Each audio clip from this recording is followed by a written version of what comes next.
Reports now நேயர்களுக்கு வணக்கம். இன்று நம்மோடு பிஜேபியின் திரு ஓமாம்புலி ஜெயராமன் அவர்கள் இணைந்துள்ளார். வணக்கம்.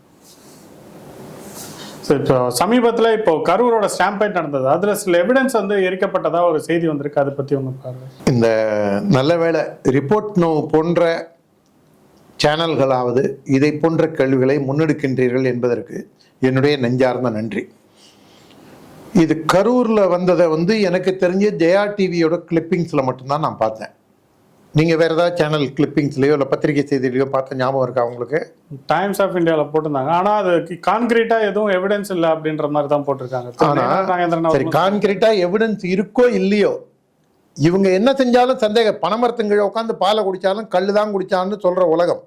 அதுவும் திமுக போன்று ஒரு திருட்டு கட்சி, திமுக போன்று பொய் பித்தலாட்டம் புரட்டை மூலதனமாக கொண்டு செயல்படக்கூடிய ஆட்சியில் இதை போன்று செஞ்சால் யாருக்கு தான் டவுட் வராது சொல்லுங்க? ஏன்னா திமுக எங்கேயாவது ஒரு இடத்துல ஹானஸ்டா இருந்திருக்கா? ஒன்றும் இல்லை.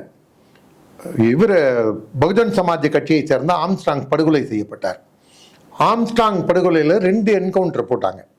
ஒன்று திருவேங்கடம்ங்கிற ஒரு ஹிஸ்டரி ஷீட்டரையும், அதுக்கப்புறம் இன்னொரு இவரையும் காக்காத்தோப்பு பாலாஜிங்கிறவரையும் என்கவுண்டரில் போட்டாங்க. அவங்க கிட்ட என்கவுண்டரில் போடுறதுக்கு அவசியமே இல்லாத போது திருவேங்கடத்தையும் சரி காக்காத்தோப்பு பாலாஜியும் சரி என்கவுண்டரில் போட்டாங்க. 3 பேரை காலி பண்ணுறீங்க. ஆளுங்க 3 ஆளுங்களையே காலி பண்ணுற நீங்கள் எதுவுமே இல்லை, வெறும் பேப்பரை தான் எரிச்சோம் அப்படின்னு சொல்கிறீங்க. அந்த ஆணையம் அமைச்ச நீங்கள் அந்த ஆணையத்துக்கு எத்தனை உதவியாளர்களை நியமிச்சிங்க? நீங்கள் ஒரு நபர் கமிஷன் நியமிச்சாங்கல்ல. காவல்துறை பூரா அந்த அம்மா கூட தானே இருந்தாங்க. அந்த அலுவலகத்துக்கு அவங்களுக்கு டைப்பிங்கோ ஃபைல் எடுத்து கொடுக்கறதுக்கோ ஃபோன் நம்பரை வாங்கி கொடுக்கறதுக்கோ கூட ஒரு உதவியாளர் வேணாமா? போலீஸை நீங்கள் ஒரு பிஏ மாதிரி ஒரு ஆஃபீஸ் அசிஸ்டன்ட் மாதிரி யூஸ் பண்ணுவீங்களா? நீங்கள் அந்த ஒரு நபர் ஆணையத்துக்கு நீங்கள் என்ன இன்ஃப்ராஸ்ட்ரக்சர் டெவலப் பண்ணி கொடுத்தீங்க? அதோடு இல்லாமல் மற்றொரு செய்தி வருகின்றது, இதை பலரும் ஊர்ஜிதப்படுத்த வேண்டும். 11 கோடி ரூபாய் இந்த ஆணையம் அமைச்சு 1 மாதம் கூட ஆகலைங்க, 20 நாள் தாங்க ஆகுது. 15 நாளே கிராஸ் ஆகலை, 11 கோடி ரூபாய் செலவாயிருக்குன்னு கணக்கு எழுதுறாங்க அப்படின்னு நான் ஒரு செய்தியை பார்த்தேன். அது எந்த அளவுக்கு ஊர்ஜிதமான தகவல்ங்கிறது தெரியல. ஆனால் இதை போன்ற பித்தலாட்டங்களை செய்யக்கூடியதான் இந்த திராவிட மாடல் ஆட்சி. இந்த துருப்பிடித்த கையோடு இருக்கக்கூடிய போட்டோ ஷூட் ஆட்சியானது, இந்த டோப்பா அப்பாவின் ஆட்சியானது ஒரு மலினமான விளம்பர பிரியர்கள் ஆட்சி. நீங்க அட்மினிஸ்ட்ரேட்டிவ் சைட்ல எதையுமே நீங்க கான்சென்ட்ரேட் பண்ணாம நீங்க அதுக்கப்புறம் எப்படி நியாயப்படுத்துவீங்க? நார்மலா ஒரு நேரம் வேணுமா? காவல்துறை விசாரிக்கணும், என்ன நடந்திருக்குன்றதை பார்க்கணும். இது எதுவுமே நடக்கிறதுக்குள்ளார வேக வேகமா சிபிஐக்கு நகர்த்துறாங்க, சிபிஐ கோர்ட்டு கொண்டு போறாங்க, சிபிஐக்கு உடனே நகருது. அப்படிங்கும்போது தமிழக காவல்துறைக்கு எங்க ஒரு ஸ்பேஸ் கிடைக்குது? அவங்க கரெக்ட். ரொம்ப நியாயமான கேள்வி. அடிப்படையான ஒரு விஷயத்தை புரிஞ்சுங்க. அந்த விசாரணை அதிகாரி அங்கே இருக்கக்கூடியவர் ஒரு டிஎஸ்பி தலைமையில் நீங்கள் ஒரு போலீஸ் விசாரணை குழு இருக்கு. அதே நேரத்தில் லா அண்ட் ஆர்டரோட இவரும் டிஜிபியும் அப்புறம் ஏடிஜிபி இவர் இருக்கார் பாருங்க, பல்வேறு ஸ்கேமில் மாட்டினார், பாஸ்போர்ட் ஸ்கேம் மதுரையிலலாம் மாட்டினார் பாருங்க, ஏடிஜிபி நுண்ணறிவு பிரிவு. அவங்க 2 பேரும் என்ன சொல்கிறாங்க, இதில் காவல்துறை மேலே எந்த தவறும் கிடையாது, ஆட்சியாளர்கள் மத்தியில் எந்த தவறும் கிடையாது, இது விஜய் மட்டும்தான் காரணம்.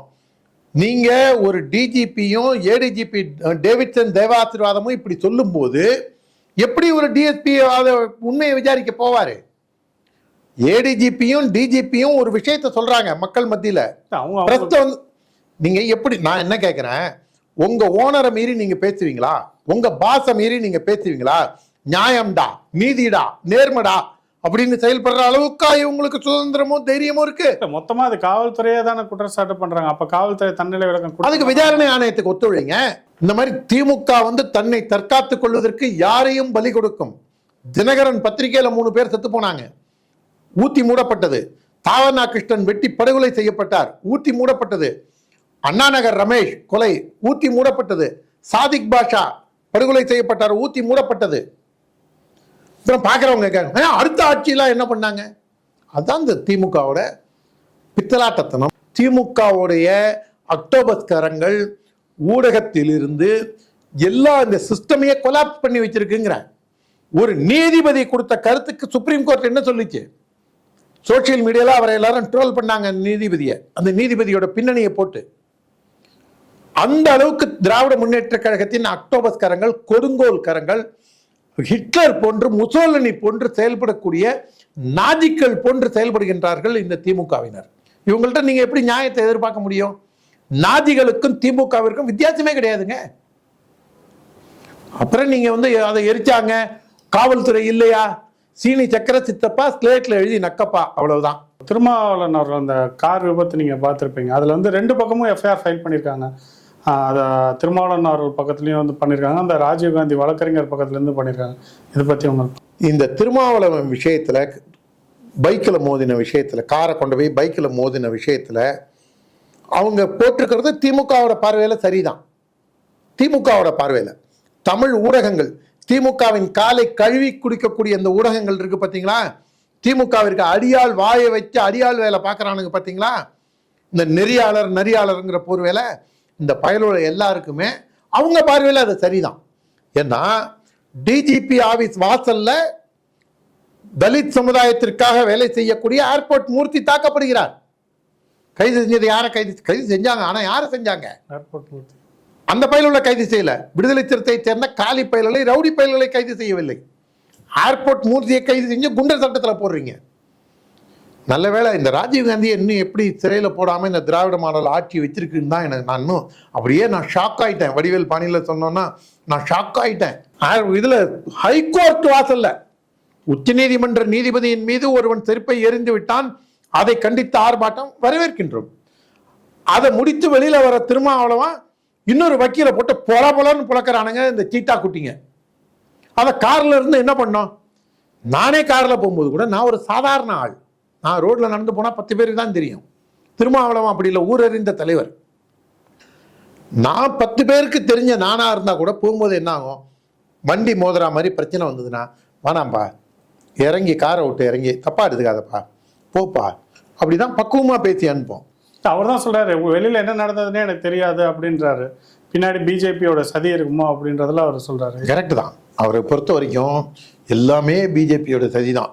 இவரை வந்து கட்ட பஞ்சாயத்து பண்ண சொன்னதுக்கும் பிஜேபி தான் காரணமா, நாடக காதல் கும்பலுக்கும் பிஜேபி தான் காரணமா, சரக்கு இருக்கு மிடுக்கு அப்படின்னு பேசுறதுக்கும் பிஜேபி தான் காரணமா, டெல்லியில் உட்கார்ந்து கொண்டு தென் தமிழகத்தில் கலவரத்தை ஏற்படுத்த முடியும்னு சொல்லி ஒரு பிரிவினைவாதி போன்று, ஒரு பயங்கரவாதி போன்று, ஒரு தீவிரவாதி போன்று பேசியதற்கும் பிஜேபி தான் காரணமா? நீங்க ஜாதிய வெறுப்பை தூண்டுவதற்கு பிஜேபி தான் காரணமா? இந்த அளவுக்கு ஒரு ஒரு தமிழகத்தில் திமுகவிற்கு சற்றும் குறைவில்லாத, ஒரு ரவுடித்தனத்திற்கு அஞ்சாத ஜனநாயக விரோத சக்தி என்றால் இது திருமாவளவனோட விடுதலை சிறுத்தை கட்சி. ஏன் இந்த கேள்வி வருதுன்னா, இப்போ அண்ணாமலை அவர்கள் அதுக்கப்புறம் அந்த ட்வீட் போடுறாரு, இந்த மாதிரி ஹைகோர்ட் வாசலில் நடந்திருக்குன்னு. அதுக்கப்புறம் எச்ராஜா அவர்கள் வந்து பொது வெளியில் மேடையில் வந்து பேசுகிறாரு, திருமாவளவனை கண்டுடுச்சு. இந்த மாதிரி அந்த வழக்கறிஞர்கள் சார்பாகவே எல்லாரும் பேசும்பொழுது இதில் ஒரு ஜாதிய பின்னோட்டம் இருக்குது, ஜாதி சார்ந்த தலைவர்கள் அவரை போய் பார்க்குறாங்க, பல வந்து நடக்குது. அப்போ திருமாவளவன் காரோ விடுதலை சிறுத்தைகளோ யார் மேலே காரை ஏற்றி கொன்னா கூட யாரும் ஒன்றும் பேசக்கூடாது, அதானே சொல்ல வரீங்க? ஜாதிய கண்ணோட்டத்தோட பார்க்கணுங்க.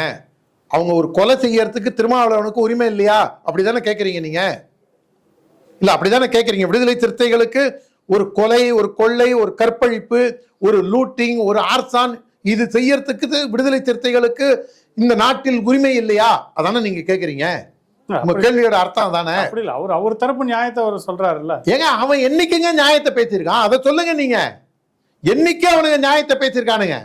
ஏதாவது ஒரு நாள் ஆபாச பொம்மை அப்படின்னு கோவிலை பத்தி பேசுறான், இந்து பெண்கள் எல்லாம் விபச்சாரிகள்னு பேசுறான். என்னைக்கு அவன் நியாயத்தை பேசியிருக்கான்னு சொல்லுங்க நீங்க. கோர்ட் வாசல்ல போகும்போது ஸ்பீட் பிரேக்கர்ல ஏறி வண்டி மோதிச்சா மோதலையா அது வேற. அந்த ஆள் யாருன்னு தெரியாம இறங்கி வரான். இறங்கி வரும்போது பின்னாடி வர பிஎஸ்ஓ கார்ல இருந்து, பின்னாடி பெட்ரோல் வண்டியில இருந்த போலீஸ்காரர் வந்து போங்கன்னு சொல்றதுக்குள்ள இந்த சீட்டா குட்டிங்க ஒரு 5-6 பேர் இறங்கி அந்த ஆளை மண்டையில 2 தட்டு தட்டுறான். பைக்கை விட்டு அந்த நீங்க பார்த்துருப்பீங்க வீடியோல, அது அந்த உரிமை கூட அவங்களுக்கு இல்லையா அப்படின்னு கேட்க மாட்டீங்களா நீங்க? இந்த பைக்கை வீசி எறிவதற்கு உரிமை இல்லையா? அது உங்களுக்கு அந்த கேள்வி இருக்கா? இருந்ததுன்னா சொல்லுங்க. இல்ல அவரை வழக்கறிஞர், அவர் பேர் என்ன, ராஜீவ்